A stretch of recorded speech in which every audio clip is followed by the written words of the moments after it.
Ngayon, ganitong kagulo, tapos may balita na nangungutang, 'di ba? Nakita natin si Secretary of Finance, may mga kausap na bangko, umuutang, at nakita rin natin ang statement ng Pangulo na dadating yung inuutang ng Pebrero. So kung tayo 16 trillion na ang utang, baka tayo malumpo dahil sa ginagawa ng 3 taon sa Marcos administration. Siguro naman dapat tawagin ng pansin nitong Pangulong ito si Speaker. Kasi nagsalita na si Senate President, kahit paikot-ikot yun, nagsalita siya. So klarado, may failure. Huwag na natin lokohin. Kasi ang dokumentong kumakalat ngayon may pirma. Ang dokumentong kumakalat ngayon may blank. Napakadali namang i-cure yan Ipakita niyo yung dokumento na pumasa after ng plenary vote. Kasi yun ang controlling. Pag may bakante pa after ng plenary vote, walang right ang kahit sino man na paltan o i-correct ang blanco. Dahil bumoto na ang plenaryo. Alam nyo, ang ginagago nila ang taong bayan at ang mga members of the House and the Senate. Ngayon, kung okay sa kanilang linoloko sila ng leadership ng bawat chamber, ay hindi naman pwede na ang taxpayers na naglalagay ng pondo dyan sa budget na yan ay kanilang lolokohin. Diba? I-present lang yon. Ngayon, na-identify na natin Nagbotohan ng plenary na may blank. Merong witnesses dyan. Si Senator Amy, si Congressman Ungab. Tapos yung mga makabayan black, sinasabi, oo nga, may blank. Di ba? May proof na. In the blanks, pag-amin, pag-atras, nagmukhang mga sinungaling yung unang dumipensa sa budget. Pag-usapan natin yan with Professor Malutikia, isang political analyst. Prof, magandang hapon. Welcome muli sa Makialam. Hi Admar, magandang hapon sa iyong mga tagapakinig. Magandang hapon sa iyo. Okay. Dito muna tayo sa yung una mo nang naging pahayag pangalawang pahayag ng Executive Secretary. Kasi nung una, dumipensa sila. Kaso nga lang, ang kanyang pagdepensa doon siya sa GAA. Pinatungkulan nila GAA. No, ngayon, doon sa ikalawang pahayag na ng Executive Secretary, tila umiwas na siya at parang sinabi niya, ay, wala na kami. Hindi nakasama si BBM dyan. Kasi bycam report yan Kung may blanco man dyan, kung may problema, sa Kongreso na problema yan. Ito ba'y tingin mo rito parang inamin na nila na meron talagang problema dun sa bycam report?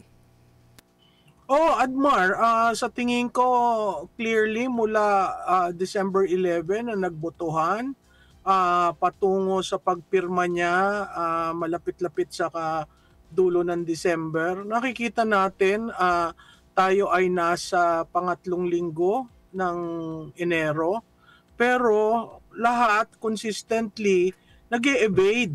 Diba? May kanya-kanyang version at hindi rin sila nag-uusap para mapaayos sa taong bayan kung ano talaga ang nangyari. Ang nakakatawa dyan, parang ang trato nila sa taong bayan, mga tanga, na kung anong sabihin nila, yun. So meron kang version ng executive na paiba-iba, na hanggang sa ang presidente nagsabi, we need an optimal way of doing the budget. Kung hindi pala optimal, ba't mo pinirmahan? So makikita natin, alam mo sa ating proseso, meron namang i-check mo yan i-check. Kaya nga merong bicameral at from bicameral enrolled and then si presidente. So clearly, may nagmanipula, no? So itong mga sinasabi dun sa tanong mo, itong mga sinasabi nila nagpapaikot lamang at nagpapatunay na ayaw nila maging transparent at maging accountable sa taong bayan. Now ngayon after nito, kasi meron na ring mga medyo dumipensa doon sa budget. Meron lang parang hindi direkta talaga kasi maiipit talaga sila sina Senador Gatchalian nagsabi, nagdepensa na wala namang anomalya, wala namang mali doon. Here comes nung bago matapos ang last week, hinabol ng media itong si Congresswoman Kimbo at tinanong, pwede naman niyang sabihin yes or no agad, no? Kasi na ito 1 week na ito matapos na sinabi ng dating Pangulo at ni Congressman Sid Ungab, at kung wala man, pwede namang diretso na sabihin, hindi, mali yun, ganyan. Or baka ang iba naman ang iniisip, naghahanap pa lang siguro ng sagot. Hindi siya sumagot noon at sabi lang, sa Lunes na lang magbibigay ng pahayag. At kahapon nga, ang sabi dito, i-quote ko lang siya, notwithstanding the typo errors or any adjustments that are needed as a result of amendments, authorized ang technical staff ng both House at Senate to make all these necessary corrections. Typo errors lang, parang itinuturing na typo errors lang daw yun, Prof. Adbar, alam mo, talaga may practice sa Kongreso na ang tawag dyan for amendments to ensure internal consistency. Tapos nag-create nga ng grupo to finalize this. Ang problema, number 1, nagbotohan kayo ng December 11 ng BICAM. Doon sa kopya at yan naman kumalat na at may pirma, hindi naman nila dinideny na may pirma yon, yung kopyang yon may bakante, 28 blanks all in all. Ngayon, kung nagbotohan kang may blank, tapos i-cure mo after, mukhang mali yun. Kasi parang sinusuplant mo ang power ng plenaryo sa iilan lamang na hindi accountable na tao. Kaya nga ang sinasabi ko, bakit hindi ba magsalita ang chairman at ang speaker? Bakit ko hinihingi ang chairman at ang speaker? Kasi ang budget originates from the House of Representatives. Ang Senado, mag-a-agree lang yan o magre-revise, kaya may BICAM. So babalik ulit tayo. Si Speaker Martin Romualdez, mabilis siya mag-draw ng gun on anything, on any issue. Bakit dito bilang liderato ng House of Representatives ay hindi niya pwedeng tindigan at sabihin ito ang nangyari? At pag sinabing ito ang nangyari, ang inapprove sa plenaryo na may blank, ibig sabihin nun walang item yung may blank.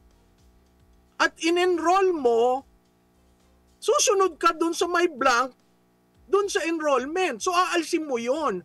Yung sinasabi kasi nitong bagong tinalaga na chairperson ng appropriations, correction lang daw. Hindi magiging correction yan na typo error kasi katulad yung linalagay nyo, a certain amount to be replaced with bakante. Kunyari yan, after the acronym NIA, delete the amount in figures, that's 74 million and replace with what? Typo error? Walang typo. Hindi naman yan typo error. Ang sinabi, mathematics, kinocure daw yung numero. Paano mo i-cure? Pinag-usapan nyo sa BICAM yan. So this is sloppy work. At tatandaan nyo karamihan na nangyari yung blank sa Department of Agriculture. Bakit? Ano ba meron ang Department of Agriculture at lahat ng congressman gustong mapasama dyan? O yan, katulad yan, 1 billion between the words of and appropriated, delete. That is an instruction. Diba?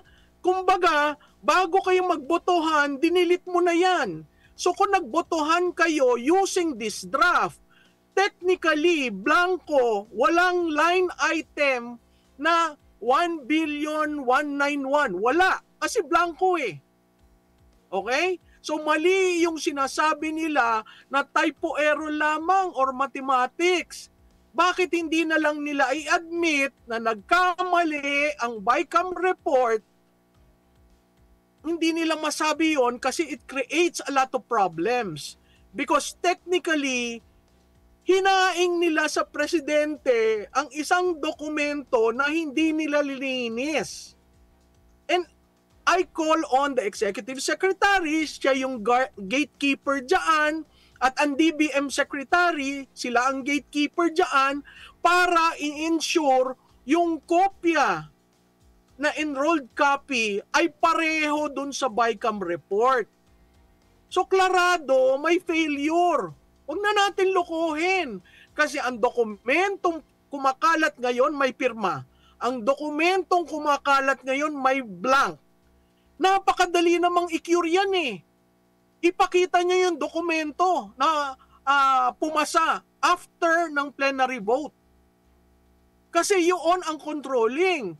Pag may bakante pa after ng plenary vote, walang right ang kahit sino man na paltan o i-correct ang blanco.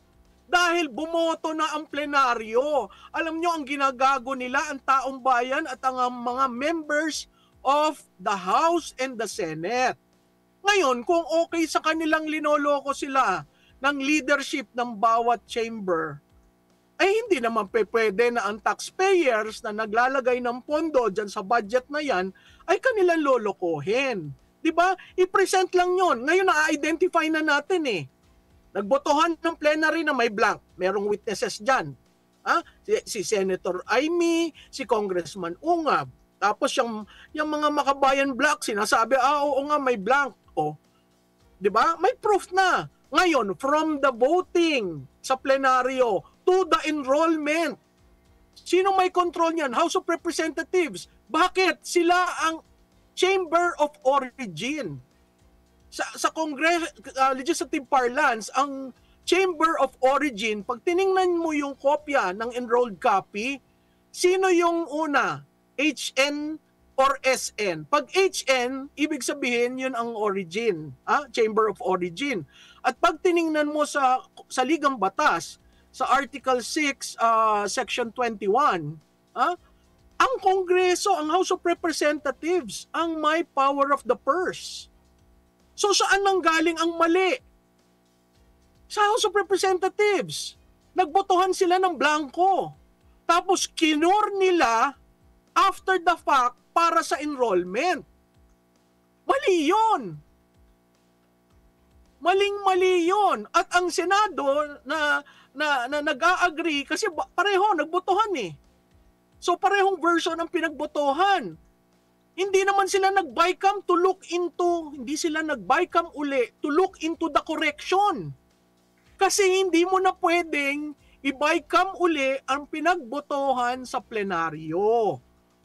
Yun yung problema na gustong maniwala nitong mga ito dahil napaka masalimuot ang legislative maze. Maze nga eh. Kaya sinasabi na, hindi, wala. Ayun, kaya nga may BICAM dahil may disagreeing portion. O, ang nakakatawa na shock ako, meron tayong sa saligang batas na Congress cannot increase. Cannot increase. It can only realign.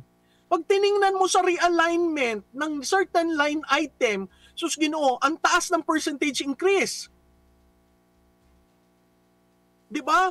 Yan is another problem. Kaya nga ang sinasabi ko, no, Admar, maraming natulog sa pansitan dito sa GAA 2025 thinking that the people are okay with it. Hindi po okay sa taong bayan yan dahil taxes namin ang ginugugol nyo. Kaya, di ba, ang isang napakahalaga, accountability at transparency. Transparency, napakadaling solbahan eh. I-present nyo kung ano yung na-approve on third reading na BICAM report. Pag nagawa sila na merong fill in the blanks at yung hawak ni Senador Marcos, ni Congressman Ungab, at saka yung ibang nagsasalita, yung pinapakita mo, bakit magkaiba? 'Di ba? Yan, may pirma. You cannot deny the existence of that document. Ang hindi natin nakikita, sinabi niya, they allowed certain technical people to correct it. Sino yung they? Sino yung technical people? At pwede ba nilang gawin yan after the third reading, after the voting on the bicameral report? Yan ang transparency. Okay? Kasi kailangan nating i-establish nung dumating ba sa enrollment na fill up. Kasi ang sense ko na fill up eh. So, yung BICAM voting to the enrollment, may nangyaring magic doon. Sino nag-allow nun?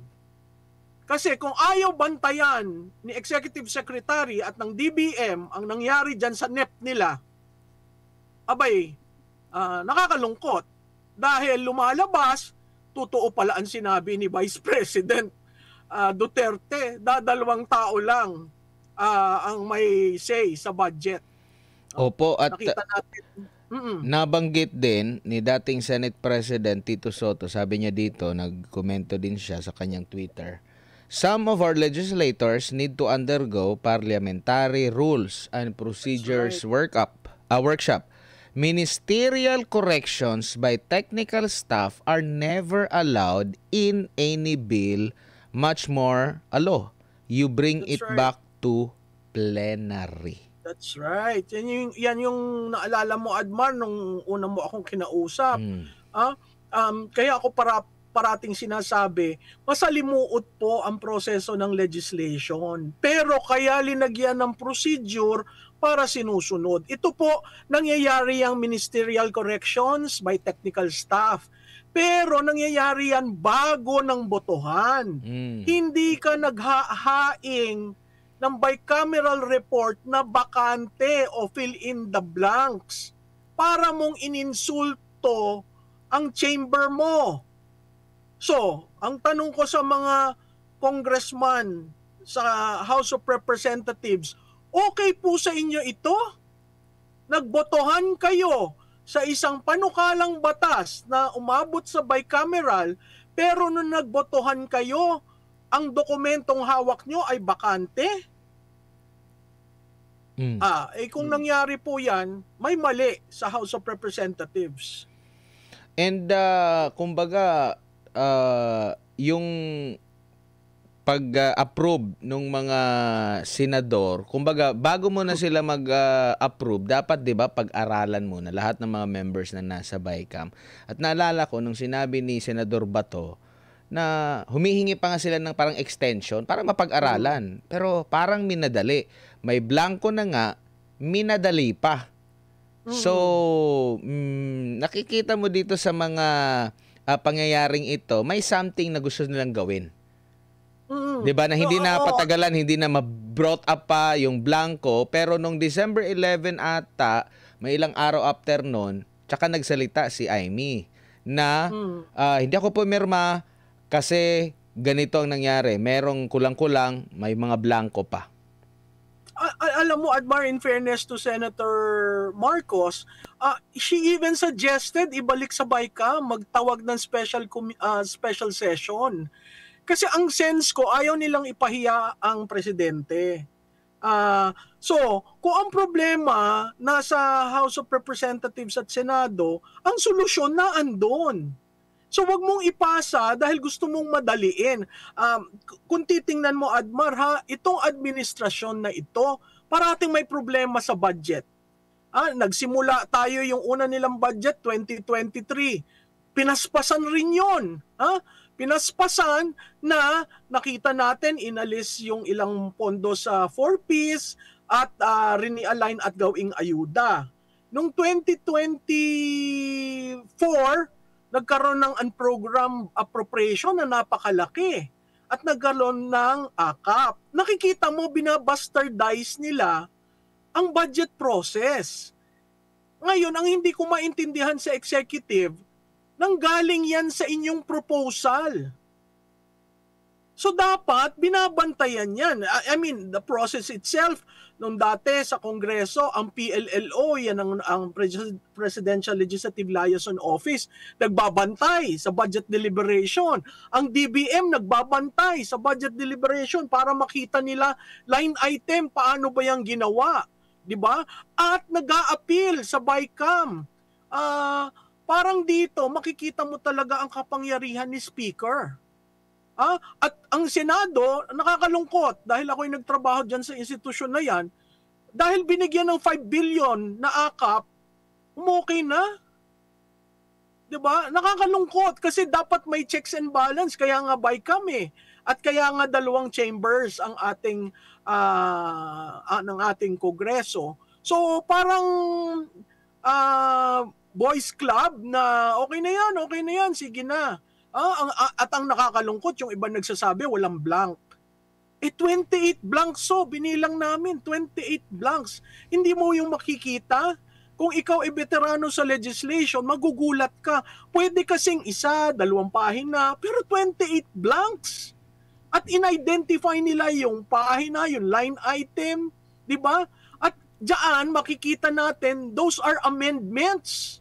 Perfecting amendments. Tama yun, amendments. Pero dapat, binayaan nila ang technical na inayos at finil up yan bago nag-BICAM voting. So ang tanong ko, anong rinarash nila? Rinarash nila yung speed train para hindi makita kung ano yaan. Ngayon, ang nakakalungkot, DBM, Executive Secretary, nakita nyo na ho anong nangyari. Ba't sinadjust nyo pa sa presidenteng pirmahan? Kasi, anong nangyari, Admar? We have a president who's now saying, kailangang i-boost ang education. Kailangang optimal use ng budget. At for the first time, I hear him talking about yung utang kailangang tamang paggastos. Diba? That in itself is an indictment of the budget process. Kasi after the fact siya nagsasalita. Ikaw ang pinuno. Ikaw ang naglagay ng NEP. At ang nakakalungkot, kung di susuyurin nyo pa, maraming ang lalaking increase na violative of the Constitution that Congress cannot increase what the President has submitted. They can only realign. But if you do an line item analysis, kahit variance analysis lang, madali, makikita mo yung iba 1,000+% increase. Bakit? 'Di ba? So, napakagulo at masalimuot itong 2025 budget at tayo nagsisimula pa lamang ng 2025, 'di ba? So makikita ano ang impact ng budget sa taong bayan, sa bayan natin, kung ang iyong sinimulan na budget ura-urada at hindi pinag-aralan. Compounded 'di ba, from 2023 to the current budget. We are at the mercy of politicians who does not care about social services but care more for their own projects. And wala po bang access ang Pangulo rito? Hindi ba siya kasama sa nagmo-monitor? Ano na ba ang nangyari dyan sa BICAM natin? Kasi might as well yun yung yun yung parang kumbaga sa laro pa, yun yung isa sa mga mahalagang parte, parang nasa last 2 minutes ka na ng laro. Kasi kung ano yung nasa BICAM report, parang yun din yung magiging reflection dun sa GAB na mismo. Bago niya lalagdaan para maging GAA. Wala po ba siyang ganon or meron, ayaw lang niya talagang busisiin? Alam mo, Admar, meron yan meron sa level ng DBM, meron sa level ng ES, meron sa level ng PLLO. Kung gumagalaw. Ngayon, kung pinabayaan niya sa speaker, ay talagang hindi mo mahuhuli ang galawan. Una nga sinabi, 4,000 something pages. Oo, makapal yan. Alam mo kaya napuna ng lahat? Hindi kasi binigyan, usually ang tradition, pagbalik mo ng bagong taon, binibigay na yung kopya ng GAA. Kaya nagtaka ang lahat, bakit walang kopya ng GAA? 'Di ba? So, nakakalungkot dahil kung ibig mong sabihin ganitong kalakas si Speaker Martin Romualdez, nakakatakot yon kasi ang kanyang mandato ay mandato lamang ng district ng Leyte. Okay? Hindi yan mandato na katulad ni Pangulong Marcos na nationwide. Kaya nga ako, nagulat ako na kung nakita nyong may mali, tama ba yung ginagawa nyong everyday or the start of every Monday, may iba kayong version na sinasabi. Diba? Hindi ito makucure kung hindi nyo i-present ang enrolled copy kasi may kopya naman ang taong bayan ng BICAM report. So pag pinesent nila yung enrolled copy, doon natin makikita na fill upan. Okay? Kung na-fill upan, kailangan natin kung sino yung nag-fill up, ma-establish natin. Ay, hindi ba ito ba ay kaya inalis si chairman ko dahil doon? Kahit yun, hindi man lang klinaro sa taong bayan. Bakit inaalis? So makikita natin ang transparency, ang accountability, ang rule of law na wala na dito sa budget process na ito. Nakakalungkot dahil yan ay pera ng taong bayan. At tayo dadating sa eleksyon at baka yung pondong yan ang gagamitin para sa eleksyon. Natandaan nyo last year, nung first quarter pa lang, 80% of the budget was released. Kaya nga tayo nagkakandara pa itong last quarter kasi wala ng pondo. So ang tanong ko, na-cure ba yung utilization ng budget nung release ang 80%? Ngayon, ganitong kagulo, tapos may balita na nangungutang, 'di ba? Nakita natin si Secretary of Finance, may mga kausap na bangko umuutang at nakita rin natin ang statement ng Pangulo na dadating yung inuutang ng Pebrero. So kung tayo 16 trillion na ang utang, baka tayo malumpo dahil sa ginagawa ng 3 taon sa Marcos administration. At kaugnay nito ay naghain pala kahapon sa Korte Suprema ng petisyon na ang marami to sila pero ang mga personality dito ay si Attorney Vic Rodriguez at si Congressman Isidro Ungab. Nandito rin yung pangalan ni Benito Cheng, Redemberto Villanueva, Roselier de la Peña, Santos Catubay and Dominic Solis. Ang kanilang hiniling sa Korte Suprema ay maisantabi at ipawalang bisa sa kanila ay tinatawag na illegal, criminal at unconstitutional na 2025 budget. Sinasabi pa ni Attorney Rodriguez dito sa kanyang post sa social media, ang mga senador at kongresista na hindi tumutol sa pagpasa ng illegal, immoral at kriminal na BICAM report ay kasabwat sa tinagurian niyang biggest money heist. Masdan at malayan ninyong suriin ang mga larawan kung saan makikita ang napakaraming blanco na nagkakahalaga ng 100 bilyong piso. Bilyong piso rin ba ang halaga kung bakit nagtraidor ang mga mambabata sa ating mga Pilipino at lahat ay naging bulag, pipi at bingi? Ano masasabi mo dito, Prof? Well, ako ay sumasang-ayon dyan sa galawan nila. Ang hope ko lamang sana ang Korte Suprema ay bilisan ang aksyon nila dahil pumapalaot na tayo sa kampanya 'di ba? Para hindi nag-freeze ang bürokrasya, no? Again, merong ibang nagsasabi nako pag ating question ito, wala tayong budget, magsasara ang gobyerno. Ang Pilipinas po ay hindi katulad ng Estados Unidos. Kung walang budget na napasa, yung previous budget ang magiging controlling, which is the 2024 budget. Ngayon, may technicality lang yan kasi kung titingnan mo, may pinasa sila. 'Di ba? So, kaya kailangan kaagad yung ruling ng Supreme Court para maiwasan natin yung paralysis sa bürokrasya at hindi maapektuhan ang serbisyo publiko. Ano po yung mangyayari dito, ma'am? Halimbawa, katigan sila ng Korte Suprema. May budget pa ba tayo? Magagamit pa ba natin yun? Or yung dati pang budget yung pwede natin gamitin? Kasi pag nag-rule ang Supreme Court ng void ab initio, hindi siya legal from the very start. Yung 2024 budget ang controlling. So technically, wala kang increases, magre-realign ka lang na magre-realign to get the necessary funding for the 2025 programs and activities. Nako, lugi yung mga mga politiko na tumatakbo na wala pang budget.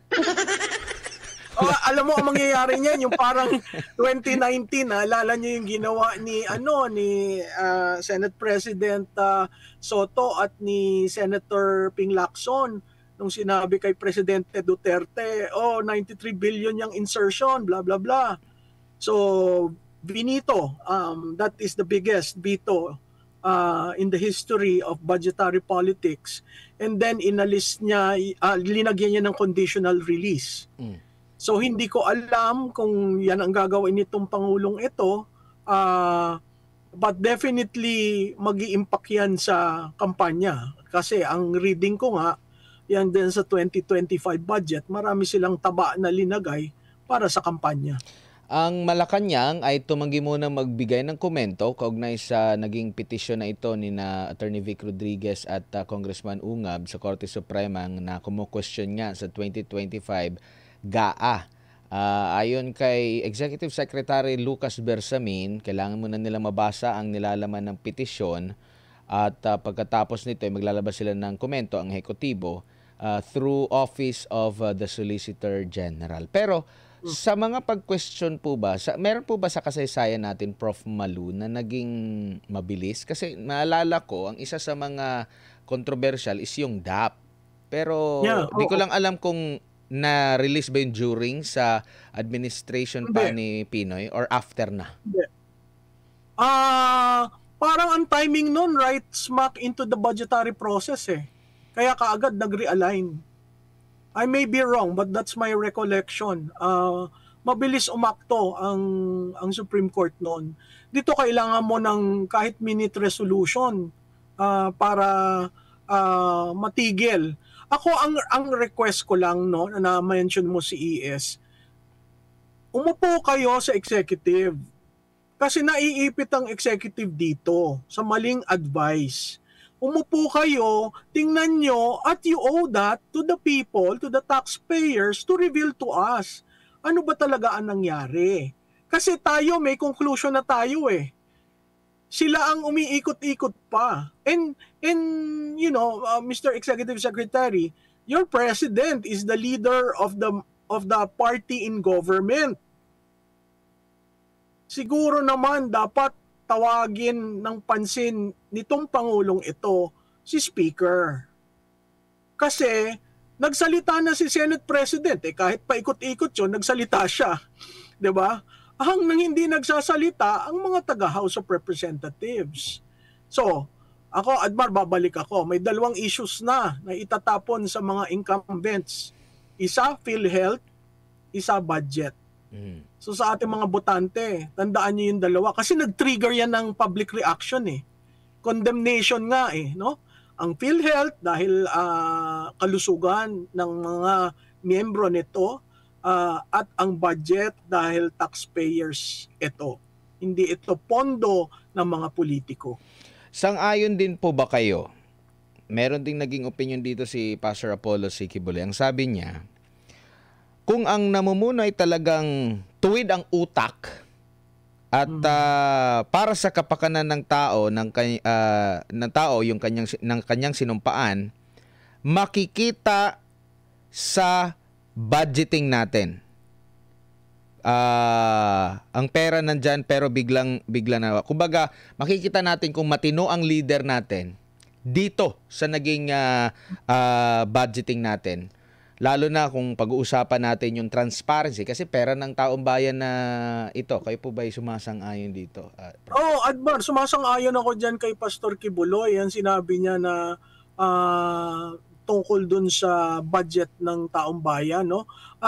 Babalik tayo. Nagsona ka, nagsubmit ka ng budget mo. Ang budget ay listahan ng priorities. Ha? Sinubmit mo yon, kaya ka nga may NEP. Yun ang version mo. Ay, ba't hindi mo paglaban? Ngayon lang ako nakakita ng Pangulo. Yung dati natin Pangulo, nagtatawag ng anong tawag dito?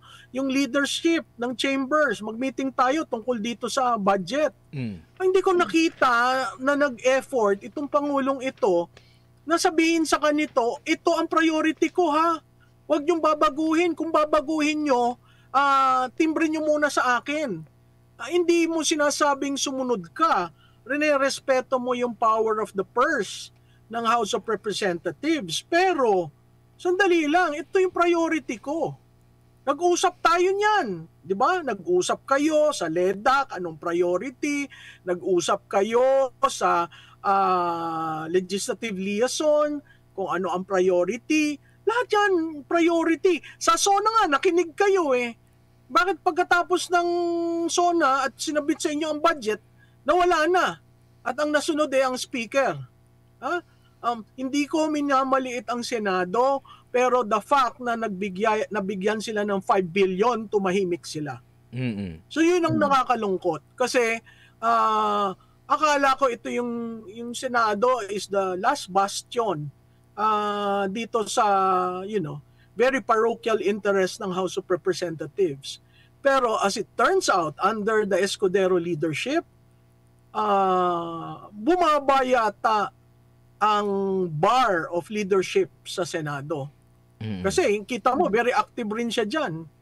Dati nag-open lang ang Senate President and allows the Finance Committee. O is it a function na si Senator po is the new chairman at bago lang siya dito? But the point is, the Senate President was there. And he allowed this. Meron pang dadagdag dito si Pastor Apollo Sikibuloy na naway maging gabay sa ating mga botante. Sabi nga niya dito, kung ang taong namumuno, magnanakaw, kurap sa utak, magmumula yan sa spirito, kahit pulbusan mo pa yan, kahit barungan mo pa yan, kahit may Amerikana pa yan, may Amerikanahan mo pa yan, kahit pagandahin mo pa yan, lalo na yung mga mamahaling mga mga gamit nila, di ba? Pag kurap yan sa loob, kurap yan kahit saan mo dalhin. Kurap ang taong yan. Kaya nakikita mo sa resulta ng kanyang buhay at sa resulta ng kanyang pamamahala. Kaya ang unang-unang dapat makita kung ano ka sa loob ng iyong pagkatao. Talaga bang sa loob mo, lifestyle mo, honest ka? Talaga bang ikaw, hindi ka nagnanakaw ng pera na hindi sa'yo? Hindi ka natitempt sa mga perang ipinagkatiwala sa'yo, kahit subukan ka pa, kahit ilagay ka pa sa apoy pagkatapos i-pressurize ka, hindi ka titiklop. So, maraming ngayon, lalo na ngayon, makikita natin yung mga lifestyle nila, pero may isang kongresista nagtanggol dito. Pero dito tayo sa ano po, ma'am, sa magiging impact nito, lalo na sa panglabas natin, lalo na naghihikayat, nag-real talk pa naman yung taga Maharlika Investment yung taga Maharlika Investment, no? Ang sabi pa, tinanong siya, ang tanong sa kanya kung meron na bang naging resulta ang pag-iikot sa abroad ng Marcos administration, yung Maharlika Investment Corporation, yung mga Marcos trips. Nag-real talk, wala pa. Wala pa. Naku, bakit si Baktos?